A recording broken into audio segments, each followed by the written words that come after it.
This episode of Road to Apex is sponsored by Motor Car Parts of America. Previously on Road to Apex. The big bosses at Apex want to see you right away in New York City. You got to get there. Last year, we presented you with an incredible challenge. This year, we're going to up the ante. The vehicle that you're going to acquire, the Lincoln Blackwood. Drive it to Las Vegas on the Lincoln Highway. Your journey begins now. I'm on it, guys.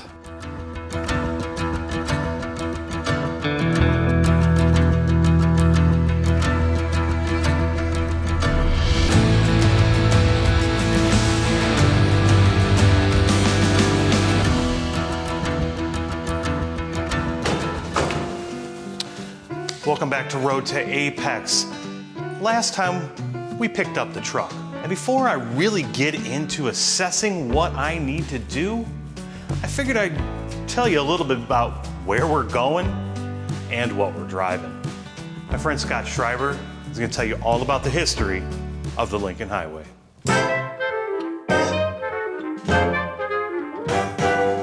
At the turn of the 20th century, the road system in the U.S. was poor.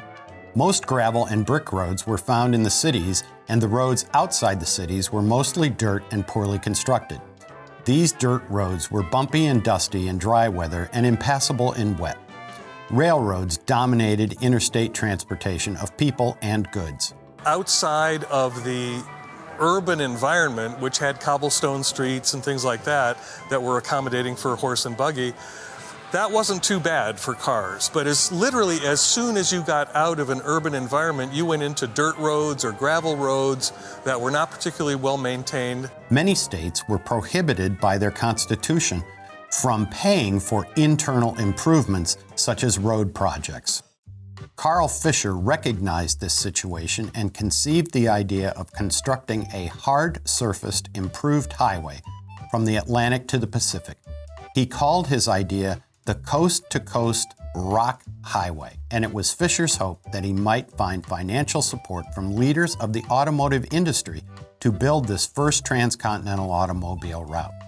Fisher was an early automobile enthusiast who had been a racer, the manufacturer of Prestolite compressed carbide gas headlights used on most early motor cars, and the builder of the Indianapolis Speedway. On September 10, 1912, he held a dinner meeting with many of his automobile industry friends in his hometown of Indianapolis. He called for the highway to be completed by May 1, 1915, in time for the Panama Pacific International Exposition in San Francisco. So these folks decided, let's have a brainstorm here. Let's build a road across the country and get this automotive thing really going. So Carl Fisher and Henry Joy from Packard and Frank Seiberling from up the road in Akron, Ohio at Goodyear Tire and Rubber Company decided, let's build a road. The projected cost of the project was about $10 million. Within a month, Fisher's automotive industry friends had pledged $1 million. Donations came in from across the country. Additional contributions were made by the likes of Thomas Edison, former President Theodore Roosevelt, then current President Woodrow Wilson. Henry Ford, the biggest automaker of his day, was a notable exception. He refused to contribute in spite of a personal plea by Fisher. Ford believed the government, not private individuals or companies, should build the nation's roads. By July 1913, Fisher and his associates had chosen a name for the road. After rejecting the Fisher Highway, the Jefferson Memorial Highway, and the American Road, among other possibilities, the group named its highway after one of Fisher's heroes, Abraham Lincoln. They started in Times Square, ended up at the Golden Gate Bridge, San Francisco, right above it. It became a reality in not too many years. The goal was to be able to go to San Francisco in 1915 for the Pan-Pacific Exposition and take this road clear across the country to get to that event. To select the best roads for the western section, Fisher and the Lincoln Highway Association's Trailblazer Tour set out from Indianapolis in 17 cars and 2 trucks on July 1, 1913, the same day the LHA was established at its headquarters in Detroit. The highly publicized trip to San Francisco took 34 days. The journey was treacherous, but they arrived in California with a better understanding of what needed to be done to construct a proper cross-country road. The Lincoln Highway Association announced the route on September 14, 1913. The LHA leaders decided on a route that was as straight as possible. The initial route was 3,389 miles long. The LHA dedicated the route of the Lincoln Highway on October 31, 1913.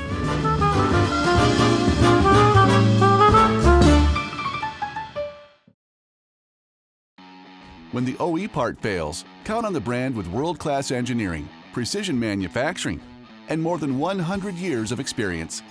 When OE fails, trust Standard. What's in your box? Today's technicians look to the aftermarket for quality parts so they can turn their bays and get their customers back on the road. BCA Bearings by NTN provides OE quality wheel hubs, bearings, and seals to ensure that when customers come back, they come back for the great service. TransStar Industries is a global leader in aftermarket distribution with 45 years of experience offering speedy delivery on transmission, differential, and AC parts through local stocked branches and a national distribution network. TransStar now offers high-quality OE recycled transmissions and transfer cases, a perfect choice for cost-conscious customers. TransStar is continuing to expand product offerings including brakes, electrical, steering, suspension, and more, helping you to provide your customers with fast, reliable service. TransStar parts are available for online ordering through transcend.us or right through your shop management system. Ordering with TransStar has never been easier.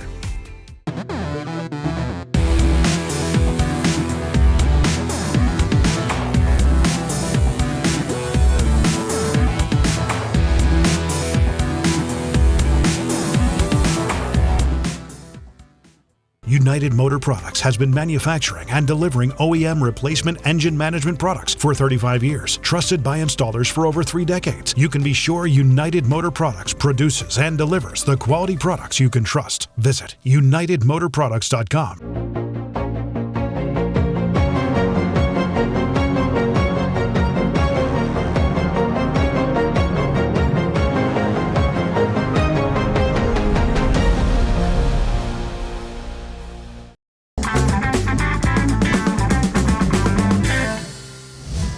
In 10 years, between 1915 and 1925, the United States went from having one named highway to having a disorganized and confusing system of hundreds of named highways. In March 1925, the American Association of State Highway Officials started planning a federal highway system. All named roads were ignored in their planning. The U.S. highways were to be numbered to help simplify cross-country navigation. After this, interest in the Lincoln Highway dropped significantly, and the Lincoln Highway Association ceased activity at the end of 1927. Its last major activity was to mark the highway not as a route from one destination to another, but as a memorial to Abraham Lincoln. On September 1, 1928, thousands of Boy Scouts fanned out along the highway. At an average of about 1 mile, they installed small concrete markers with busts of Lincoln and the inscription, "This highway dedicated to Abraham Lincoln." By the late 1940s, the Lincoln Highway started to fade away. A new generation of Americans were born, one which had grown up with paved roads and the numbered highway system. Most baby boomers and even more of their children had never heard of the Lincoln Highway. In 1992, the long disbanded Lincoln Highway Association reformed to identify, preserve, and improve access to the remaining portions of the Lincoln Highway and its associated historic sites. While the glory days of the Lincoln Highway may have passed, its importance and the dedication of the people who worked to bridge the east and west coast of this country lives on. I have found in all my travels that getting off the main interstates and traveling these old 2-lane roads is the way to see America. The Lincoln Highway is certainly original Americana, and it takes you to not only bigger cities, but small town as well. And it takes you to the people and the places that helped to build this country.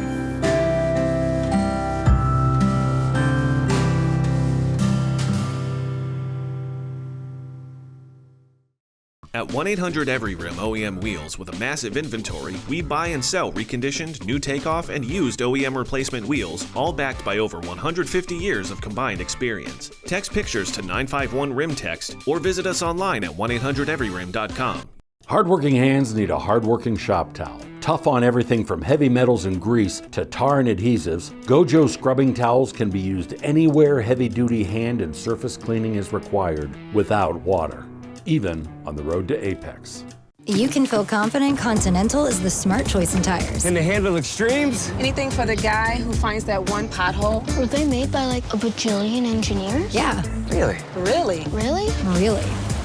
Welcome to the smart choice in tires.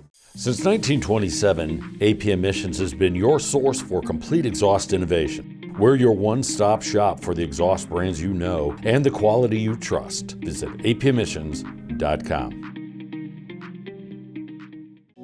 For the ones who demand the best, there's a Coates machine to get the job done right. Precision that never quits. Toughness that defines legends. Coates, engineered to perform, designed to last.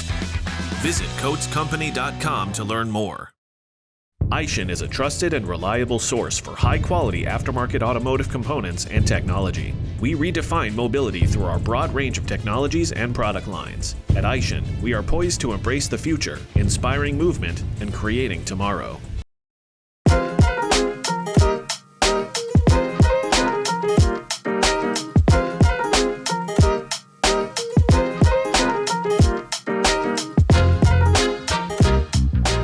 This season on Road to AAPEX, I'm taking the road less traveled, or should I say, forgotten. I'm getting to the AAPEX show on the first transcontinental highway completed in the U.S., the Lincoln Highway. Formally dedicated on October 31st, 1913. We'll celebrate its 110th anniversary as we arrive at the show. My choice of vehicle is much newer than last year's 34-year-old Caddy, but is significantly rarer than the Brougham was in 1989. So, what am I driving, you ask?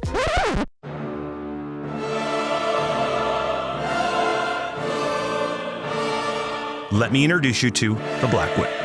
The 2002 Lincoln Blackwood is one of the rarest and shortest produced models ever in Lincoln's history. This luxury vehicle is derived from the Ford F-150 Super Crew and the Lincoln Navigator. The Blackwood was intended to combine the utility of a truck-based vehicle with the comfort of a sedan. But the question is, do Americans really need or should they want a gilded pick-em-up truck? Replacing the F-Series pickup bed with a rear cargo bed that was repurposed as a watertight trunk that adopted a permanently mounted, power-operated tonneau cover opening above a 50-50 hinged Dutch-style door instead of a traditional drop-down tailgate. The exterior of the cargo bed was styled with imitation Black African Wenge wood with aluminum strake inlays, making it the first woody Ford Motor Company vehicle since the LTD Country Squire and the Colony Park station wagons. The Blackwood concept vehicle was introduced at the 1999 North American International Auto Show and was named the ultimate utility vehicle by Ford. The concept vehicle was met with nearly universal approval by the public, and it was approved for production shortly after its display. For a lower ride height, four-wheel drive was not an option, unlike the Navigator. Also, the 19-inch wheels were downsized to 18 inches. The cargo bed was produced using screen laminate composite panels, replacing the 20 square feet of expensive wood used in the concept vehicle. The Blackwood was fitted with an Intech 4-valve 5.4-liter V8, producing 300 horsepower, borrowed from the Lincoln Navigator and paired with a 4-speed automatic transmission. The interior of the Blackwood cargo area was fully carpeted, lined in polished aluminum, and lit with LED lighting. The model line uses a 4-seat configuration, placing a large center console between the two rear seats. All 4 seats were upholstered in Connolly leather. Yes, the same company that Bentley and Aston Martin use, with heating and cooling for both front seats. to align with the nameplate, the only color offered was Gunslinger Black. Remember the old phrase, hey, you can get it in any color as long as it's black. And of course it had a black interior. The model line was equipped with nearly every available Lincoln feature standard, including a sunroof, premium Alpine sound system, and a multi-zone automatic climate control. Only one option was offered for the Blackwood, a vehicle telematics system, which added a voice-activated cellular phone and a GPS navigation system at a price of nearly $2,000. For the 2001 Neiman Marcus Spring Catalog, Lincoln built a special edition of 50 Neiman Marcus Edition Blackwoods. While sharing the same exterior as a standard Blackwood, several upgrades were made to the interior, including Neiman Marcus logo embroidered headrest and a modified rear console that served as a cooler or warming compartment and included a 7-inch widescreen DVD player with wireless headphones.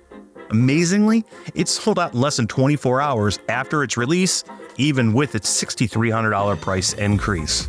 After the 2002 model year, Lincoln ended sales of the Blackwood in the United States, with all 2003 production of the model line sold in Mexico. The final Lincoln Blackwood rolled off the assembly line in December of 2002, 15 months after its entry into production. Lincoln planned to cap the sales at 10,000 units, but that proved really not necessary, as sales only reached 3,356 by the time Lincoln pulled the plug. The Blackwood's base price of $52,500, which is roughly $80,000 in today's money, didn't help matters either. The uselessness of the bed was its real killer, though. The Escalade EXT was killing it because of the versatility of its mid-gate bed system. Lincoln didn't seem to realize that no one wanted a truck bed that was essentially a massive trunk. Introduced along the Blackwood for 2002, the Cadillac EXT outsold the Blackwood more than 4-1. The irony of driving a Ford product on the Lincoln Highway will hopefully raise a few eyebrows, considering Henry Ford's position on the building of the Lincoln Highway. As you watch this season, I'll be sure to drop some hints so you can figure out the irony as well. Despite its short production run, the Lincoln Blackwood left a lasting impression on the luxury pickup truck segment. It was a pioneer in its class, offering a unique combination of luxury and utility that few other vehicles could match.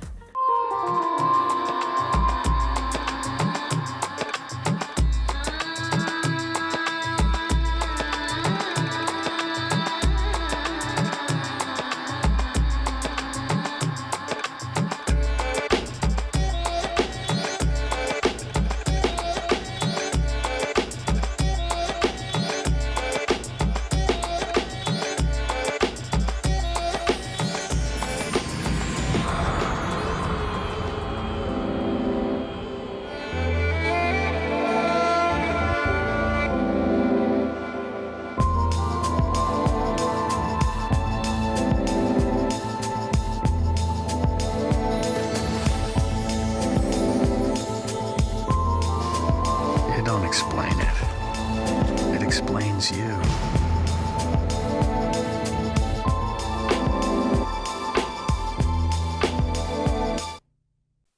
What the hell was that?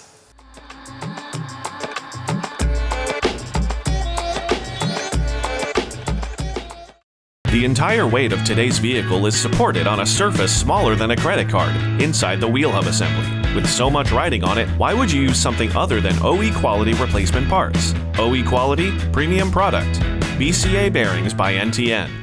Aftermarket Armor introduces a bed liner that has a 4-hour pot life, which is twice as long as the competition, giving you the needed time to complete the job. A proprietary formulated product giving you the best UV resistance, protecting your vehicle from sun fade for years to come. Find out more at aftermarketarmor.com.